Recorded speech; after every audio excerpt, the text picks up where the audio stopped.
Threat Assessments, Lessons Learned from Prison, Disturbances, and Riots by Carl R. ToersBijns, former Deputy Warden and Training Officer of New Mexico and Arizona Department of Corrections. The objective? Threat assessment is not a one-time event, but a process of continuous reevaluations of threats. To continue to have appropriate security measures in place, whether you work in an open yard, a lockdown unit, or minimum security. Again, not a one-time event, but a constant, ongoing evaluation of threats. It is important to conduct and undertake a threat assessment whenever you report to work and keep this awareness throughout your shift to update and revise your threat change. Remember, not every day provides a threat assessment for you. However, this video will tell you that there are reasons and processes to make sure there are no threats present. When you completed your threat assessment, you have 5 types of information about threats you may face, type of situations in which they may occur, the causes, the likelihood, and the potential that they may change. There are 4 techniques to threat assessments: analyzing patterns and trends, interview, gauging the level, and looking for indicators. Each approach has its own strength and should be used together as a 4-point system that allows you to make a better assessment. The threats are the possibility someone or individually, gangs, will harm correctional employees or personnel through intentional, spontaneous, violent action. As used in this video, the threat environment is comprised of threats to personnel such as harassment, intentional provocation, threats of injury, and property damage that may harm staff. Threat assessments serve a good purpose. The purpose of threat assessments is to help you make more informed decisions about security measures so that you can adapt to meet the challenge at hand. Threat assessments help you identify the most likely threats you face, which helps you identify security measures most likely to keep you safe and keep the place orderly and secure and avoid unnecessary incidents. Threat assessment must be updated to ensure your security measures remain always appropriately. And you must always conduct an initial threat assessment while reporting for work and pay attention to information regarding the yard, assigned or housing areas.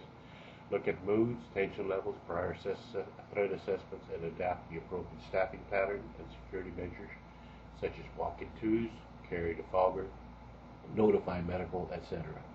Threat levels you may face are classify high, medium, or low, with an adaptation for increased tension based on strict feeding schedules, curfews, canceled visits, lockdown of units, suspension of programs, other restrictions impact mood and attitudes. Unfortunately, even the best of threat assessments cannot guarantee your security. Thus, your predictability is unknown. There are 4 assessment techniques.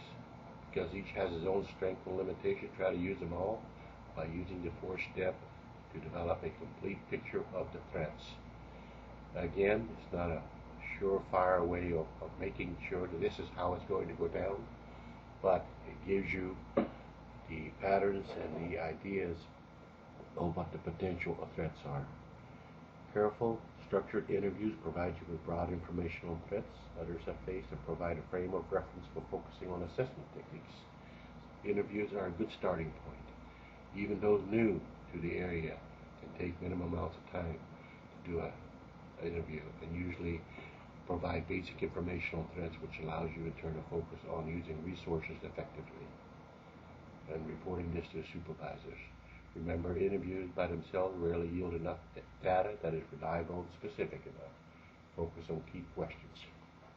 Identities of participants, location, types of threats or situations that may occur, and likely cause of threats. Use your experience and former or past experience to help you make the right decisions. How deep to conduct your interviews. However, when you look at the examination of quantitative information on past security incidents, it will help you identify the most common features of security, such as patterns and trends. Patterns and trends analysis may yield sufficient, reliable, specific information you can base your response on and resources needed. To identify pattern and trends, compile data on past incidents, date, time, location, and type of incident occurred. Analyzing the factors affecting threats help you gauge the threat level. The likelihood of an encounter a security-related incident usually described as high, low, or medium. In most cases, you will not be able to draw exclusively on these pattern trend analysis to gauge the threat level, thus you must require and acquire history of past security events that are available through the administration or SDG. Threat indicators, events that suggest possible changes in the threat environment are useful tools for considering unforeseen or future threats. Look at these indicators. It takes a little time, but during your daily routine, make an effort to observe and see if there's a pattern of a change, a trend, a threat, whether it be fights, previous threats, or conflicts, and the way your activities are being conducted. Approaches, there are 3 approaches. For each, the presence of the indicator should trigger a closer examination of whether it has a change is likely. There's a situational awareness. Well, that means by continuously looking for any recent change that may affect the threats you face. This is primarily a matter of vigilance, looking out, being alert, and discipline. Ask yourself whether anything has changed at the end of the day or the week. Notice patterns, trends. Look for indicators of potential situations in the near to mid-term threats for each of 3 causes of threats. Again, all this takes is some awareness, communication, and the awareness of knowing who to talk to, where to go. In most cases, intelligence has been gathered to warrant security. These signs or preparation for gang wars, such as grouping high-level meetings between yard leaders, noise levels in the living, work, or program areas, and dining hall, all are indicators of imminent confrontations. Look at the multiple spotters, the messengers, stockpiling of food, listen for rumors or conversation, increased recruiting, new faces in groups, territorial conflicts, mandatory exercises in the yard or housing units by race, visitation low or canceled by inmates.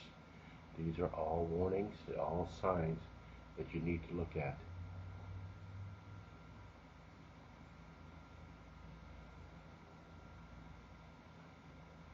When you see the inmates gathering important possessions, excuse me, no hoarding of food or supplies found during unit-checking searches, staff staying home, inmates asking protective custody from staff, and low participation in all activities, you've got a problem. You should be able to put it together. You should be able to notify your supervisor that the inmates are going out but clicking up when they do. Inmates staying off the yard and not coming out of the housing units to eat or exercise. Variances in clothing and wearing jackets, bulky clothing or extra clothing, hiding weapons or putting on protective gear in case shanks or shives are being used in the upcoming confrontation. Most important, be safe. If you have any questions, contact me on Facebook or Twitter or at my email, ToersBijns@yahoo.com.